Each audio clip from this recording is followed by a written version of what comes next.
The sun beats down mercilessly on the endless expanse of golden sand. Private James Miller, a young soldier barely out of his teens, trudges through the desert, his boots sinking with each step.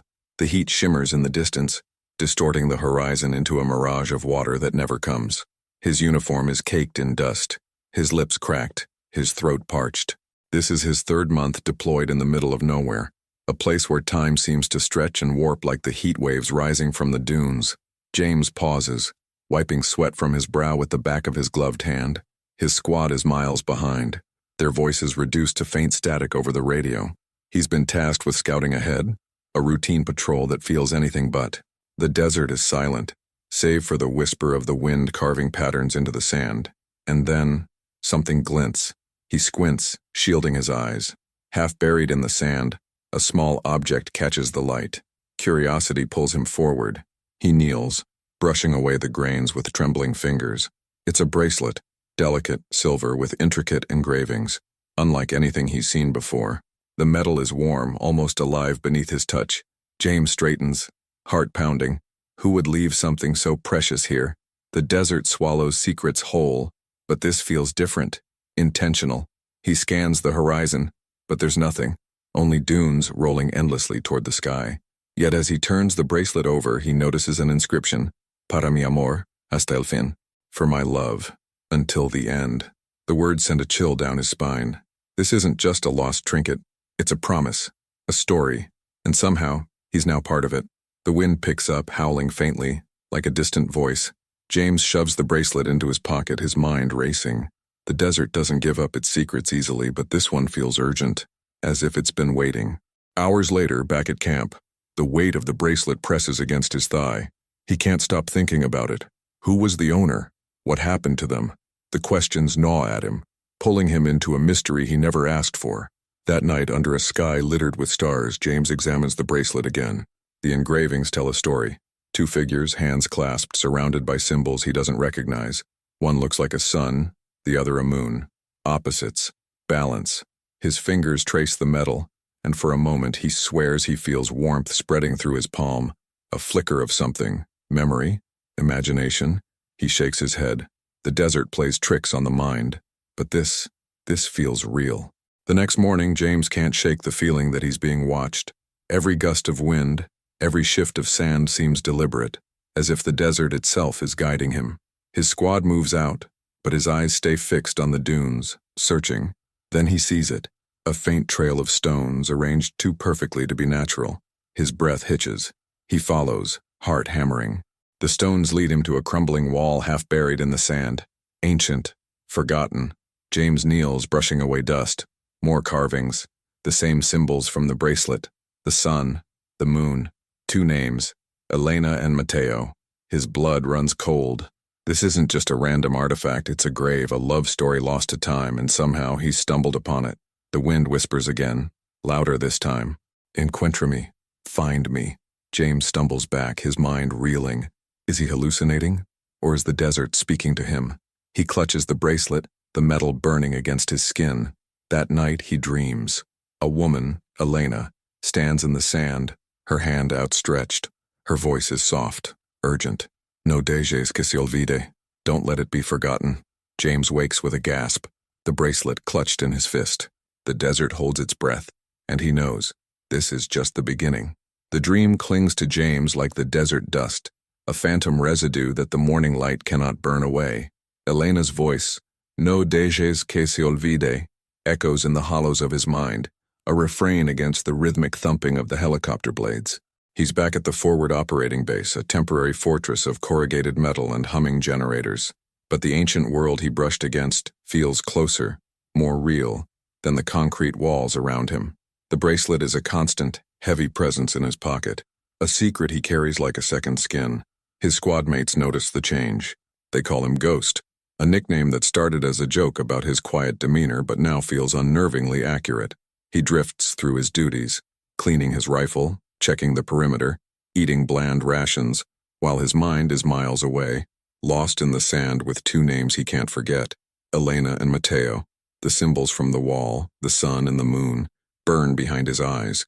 He sketches them in the margins of his logbook, trying to decipher their meaning, but they remain a beautiful, frustrating mystery. He needs help. Real help. The base's historian, a gruff but brilliant man named Dr. Aris Thorne, is his only hope. Thorne is a civilian and archaeologist embedded with the unit to catalog any significant finds. Most soldiers see him as a relic himself, a man more comfortable with pottery shards than patrol routes. But James sees something else, a man who speaks the language of the past. He finds Thorne in a makeshift workshop, a tent filled with delicate tools, maps, and carefully labeled artifacts. The air smells of old paper and preservation chemicals. Thorne is hunched over a fragmented piece of pottery, his brow furrowed in concentration. He looks up as James enters, his eyes sharp and discerning. "Private Miller," Thorne says, his voice a low rumble. "You look like you've seen a ghost." James hesitates, his heart a frantic drum against his ribs. This is it, the moment he shares his impossible story. He pulls the bracelet from his pocket and places it on the table between them. The silver gleams under the harsh fluorescent light, its engravings seeming to shift and writhe. "I found this," James says, his voice barely a whisper, "in the dunes, about 15 clicks east, and there was a wall." Thorne leans forward, his professional curiosity piqued. He picks up the bracelet with a reverence that surprises James, turning it over in his gloved hands. His eyes widen as he reads the inscription. "Para mi amor, hasta el fin." "Where did you say you found this again?" Thorne asks, his voice suddenly urgent. James describes the location, the trail of stones, the crumbling wall. He mentions the symbols, the sun and the moon, and the names carved beneath them. As he speaks, Thorne's expression shifts from academic interest to something else entirely, a mixture of awe and dawning horror. "Private," Thorne says, his voice trembling slightly. "You haven't just found a lost piece of jewelry. You may have stumbled upon the site of a legend, a ghost story we tell around campfires." Thorne pulls a large weathered book from a shelf, blowing dust from the cover. He flips through the pages, his fingers tracing faded text and illustrations. He stops at a chapter titled, "The Lovers of the Two Moons." "The local nomads have a story," Thorne begins, his eyes fixed on the page. "A story from a time long before this desert was a desert. They speak of a city that thrived here, an oasis of knowledge and art. And they speak of two people, a scholar and a warrior, who were the heart of that city." He points to an illustration in the book, a stylized drawing of a sun and a moon, intertwined. "The scholar was named Elena," Thorne continues, his voice dropping to a conspiratorial whisper. "They say she could read the stars and speak the language of the wind. The warrior was Matteo, a protector whose strength was matched only by his devotion. They were from different worlds, but their love was the city's greatest treasure. The symbols, the sun for Matteo, the moon for Elena, a balance of power and wisdom." James feels a chill crawl up his spine. The dream, the voice. It wasn't a hallucination. It was a memory, a cry from across centuries. "But something happened," Thorne says, turning the page. "The stories are fragmented, lost to time. Some speak of a great betrayal, others of a natural disaster, a cataclysm that swallowed the city in a single night, burying it beneath the sand. The lovers were separated. Matteo was lost, and Elena, they say she waited for him, her spirit bound to the place where they last met, waiting for someone to find her story." Thorne looks up from the book, his eyes locking with James's. "The wall you found, it's not just a grave. It's a marker, a promise. And that bracelet, it wasn't lost, Private. It was left. A key, a message for whoever came next." The weight of the discovery settles upon James, heavier than any pack he's ever carried. He's not just a soldier anymore. He's a witness, a keeper of a story that was never meant to die. "We have to go back," James says, his voice firm with a newfound resolve. "We have to find her." Thorne nods, a grim determination on his face. "The military won't authorize a mission based on a ghost story and a piece of silver. We'll have to go alone, at night." As they plan their secret expedition, James feels the bracelet in his pocket grow warm again. It's no longer just an object. It's a connection, a pact. The desert is no longer just a barren wasteland, it's a tomb, a library, a sanctuary. And somewhere, beneath the endless dunes, a woman named Elena is still waiting. The emotional deviation has passed. Now, there is only the path forward, a path lit by a silver moon and a promise made long ago. The revelation is no longer gradual, it's a tidal wave, and James is standing directly in its path, ready to be swept away. The desert at night is a different world. The oppressive heat of the day gives way to a profound, biting cold that seeps through James's layers of clothing. The moon, A stark silver coin in an ink-black sky casts long, distorted shadows that dance and writhe like living things. The silence is deeper, more absolute, broken only by the soft crunch of their boots on the frozen sand and the whisper of the wind, which now sounds less like a voice and more like the earth itself breathing. James and Dr. Thorne move like phantoms, two dark shapes against the pale dunes, their mission a secret held between them and the stars. The GPS tracker in James's hand is useless. Its electronic glow feels like a profanity in this ancient landscape. Instead, he navigates by memory, by the pull of something intangible, a magnetic force drawing him back to the wall. The bracelet in his pocket is a steady, warm pulse against his thigh, a silent guide. He feels a strange sense of coming home, a feeling so out of place it's almost frightening. He is a soldier, a man of the present, yet his soul seems to remember this place. After what feels like an eternity, they see it. The crumbling wall, half swallowed by the sand, looks like a broken tooth in the mouth of the desert. Under the moonlight, the carvings seem more defined, more urgent. The sun and the moon symbols glow with an ethereal light, and the names Elena and Matteo are no longer just scratches in stone. They are wounds, still fresh after centuries. Thorne immediately sets to work, his movements precise and economical. He pulls a small, powerful flashlight from his pack, its beam cutting a clean path through the darkness. He doesn't touch the wall, instead examining it from inches away, his eyes scanning every fissure and symbol. James stands back, his heart a frantic rhythm against his ribs, feeling like an intruder at a sacred ceremony. "It's a narrative," Thorne murmurs, his voice hushed with reverence. "This isn't just a memorial, it's a story carved in stone. Look." He directs the beam of light to a series of smaller carvings beneath the main symbols. James leans in, his breath catching in his throat. He sees figures, a procession of people carrying books and tools. He sees the sun and moon symbols again, but this time they are above a depiction of a thriving city, complete with domed buildings and lush gardens, a paradise in the sand. "The city was real," Thorne says, a note of triumph in his voice. "The legends were true. This was a place of learning, a sanctuary, and they were its leaders." He points to two figures in the center of the carving, one holding a scroll, the other a staff. Elena and Matteo. Thorne's light moves along the wall, tracing the story. The next panel is darker. The sky is filled with jagged lines, a storm of terrifying proportions. The ground is cracking. The people are running, their faces carved with terror. In the center, the two figures, Elena and Matteo, stand their ground. Matteo is holding a staff, not as a weapon but as a pillar, trying to hold up the sky. Elena is looking up, her hands raised, not in fear, but in what looks like communion with the chaos. "It wasn't a betrayal or an invasion," Thorne whispers, his voice filled with awe. "It was a sacrifice. They stayed behind to save their people." The final panel is the most devastating. The city is gone, swallowed by waves of sand. Only the two figures remain. Matteo is on his knees, his body dissolving into the dunes. Elena stands over him, her form becoming translucent, merging with the moonlight. She is not just a person anymore. She is a part of the landscape, a guardian. James feels a profound sorrow wash over him, a grief so deep and pure it feels like his own. He reaches out, his fingers hovering just above the carving of Elena. The air around her image shimmers, and for a split second, he thinks he sees a flicker of blue light like a dying ember. "Find me." The voice is not in his head this time.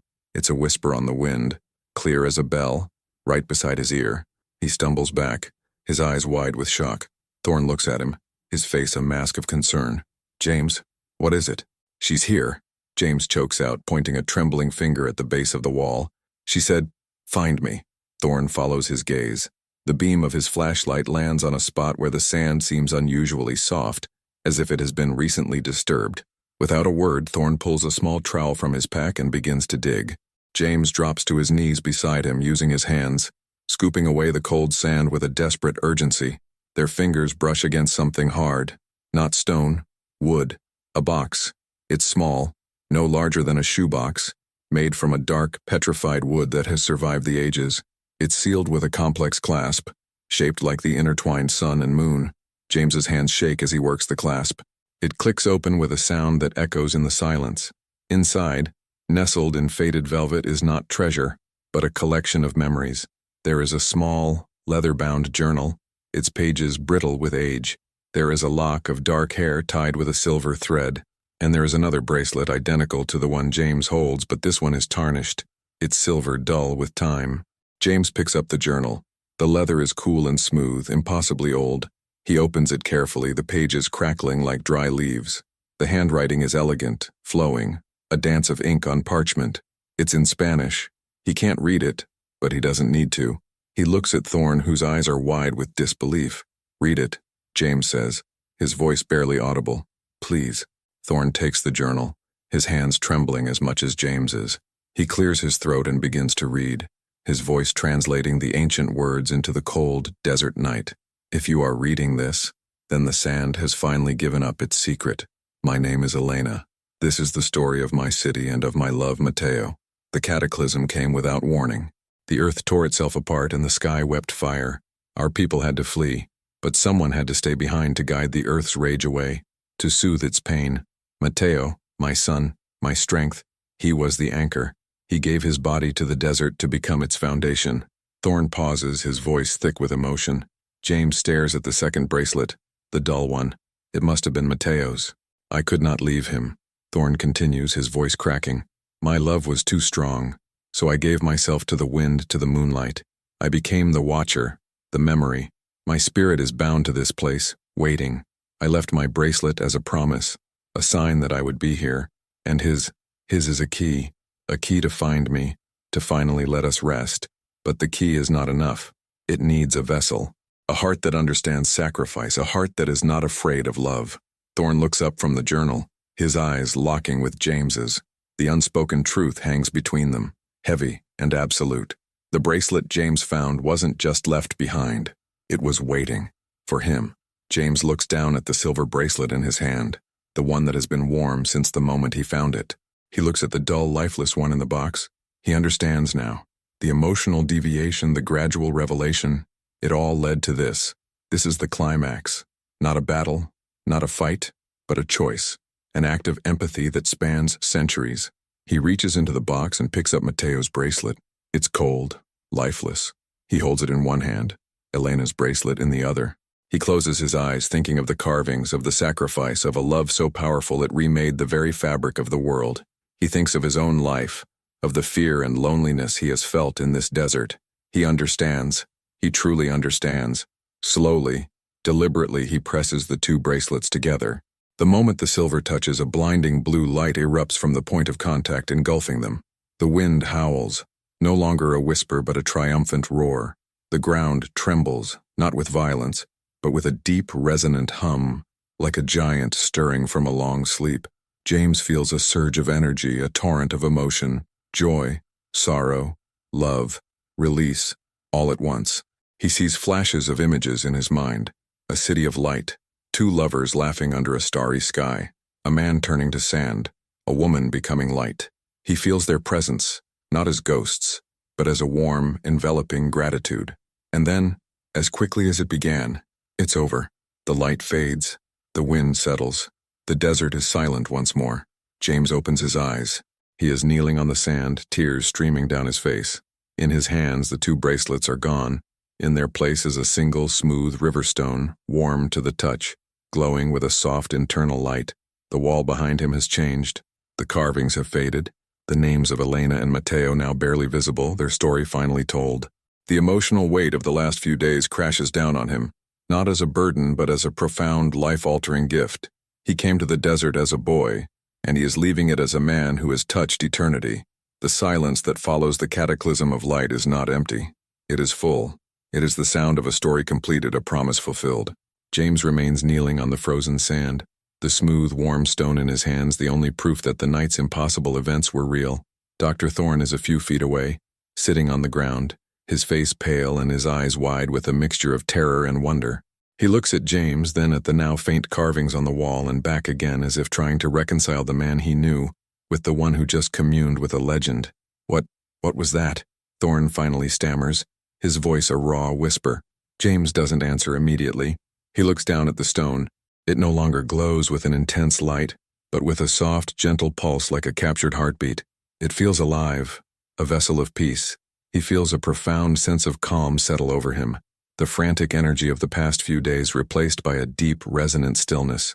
The fear, The loneliness, the existential dread that had been his constant companions in the desert, they are all gone, scoured away by a love that transcended time.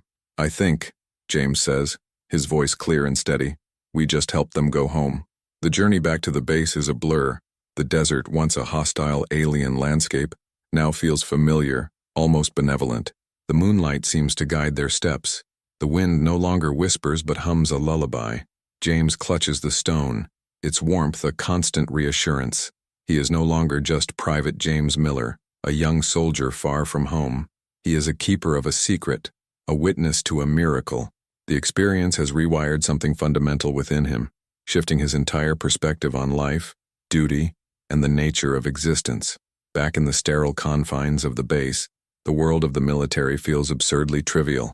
The morning briefing, the routine patrols, the macho posturing, it all seems like a play he is no longer a part of. He moves through his duties with a quiet detachment, his mind forever wandering back to the dunes, to the wall, to Elena and Mateo. He carries the stone everywhere, hidden in a secure pocket, a tangible link to the extraordinary. Thorne, for his part, is a changed man. The academic curiosity that once defined him has been replaced by a fervent, almost spiritual conviction. He spends his nights in his workshop not cataloging pottery shards, but sketching the symbols from his memory, trying to piece together the fragments of the story he now knows is true. He and James form an unbreakable bond, two souls bound by a secret too vast for words. They don't speak of what happened, not directly, they don't need to. A shared glance across the mess hall, a quiet nod during patrol, their silence is more eloquent than any conversation could be. The emotional climax was the release, the union of the lovers. But the true impact, the human moment that reshapes James, comes in the quiet days that follow. He starts to see the world differently. He looks at the young soldiers in his squad, not just as comrades in arms, but as individuals with their own stories, their own fears, their own loves. He finds himself listening more, talking less. He shares his water without being asked. He offers a word of comfort to a recruit who is clearly struggling with homesickness. The desert has taught him empathy, not through hardship, but through a connection to something timeless and profoundly human. One evening, as the sun sets in a blaze of orange and purple, James sits alone on a sandbag wall, looking out at the vast expanse. He takes out the stone. It glows faintly in the twilight, a tiny star in his palm. He thinks about the inscription on the bracelet, Para mi amor, hasta el fin. He used to think it was a tragic epitaph. Now he understands it was a statement of eternal devotion. Their love didn't end. It transformed. It became the desert, the wind, the stars. It became a lesson for a lonely soldier, thousands of years later. This is the symbolic closure. The moral of the story isn't just about love or sacrifice. It's about legacy. It's about the idea that our actions, our feelings, our very essence can ripple through time in ways we can never imagine. We are all just stories, James realizes, and the most important thing we can do is make sure they are worth telling. The past isn't just a collection of dead memories, it's a living, breathing entity that can reach out and touch the future, if we are willing to listen. His deployment ends a few weeks later. As he packs his meager belongings, he hesitates over the stone. Should he leave it? Take it with him? It feels too precious, too powerful to be hidden away in a box in his childhood bedroom. It belongs here, in the desert that birthed it. He walks to the edge of the base to a quiet spot overlooking the dunes where the sun rises. He digs a small hole in the sand and places the stone inside. He covers it gently, patting the sand down. It's not a burial, it's a return, a final thank you. As he stands up, a gentle breeze blows past him, and for a fleeting moment, he thinks he hears a soft feminine voice say, "Gracias." He smiles, a single tear tracing a path through the dust on his cheek. He is free. On the transport plane home, James looks out the window as the desert shrinks below him. He is leaving, but a part of him will always be there, standing in the moonlight between a sun and a moon. He is changed forever. The young soldier who arrived in the desert, full of fear and uncertainty, is gone. In his place is a man who understands that the greatest battles are not fought with weapons but with the heart. The greatest discoveries are not of gold or oil, but of connection. The most enduring legacies are not carved in stone but written in the soul. As the plane climbs higher, a glint of light from the distant dunes catches his eye. It's just the sun reflecting off the quartz in the sand, a common phenomenon. But James knows better. He smiles, a knowing, peaceful smile. The loop is hidden, but it is not closed. The desert is full of stories, waiting for the right person to find them. And somewhere out there, another lost soul is about to stumble upon a forgotten piece of the past, a piece that will change their life forever. The vortex of the Atlas continues to turn, spinning tales of love and loss across the ages, waiting for the next hand to reach out and touch the infinite.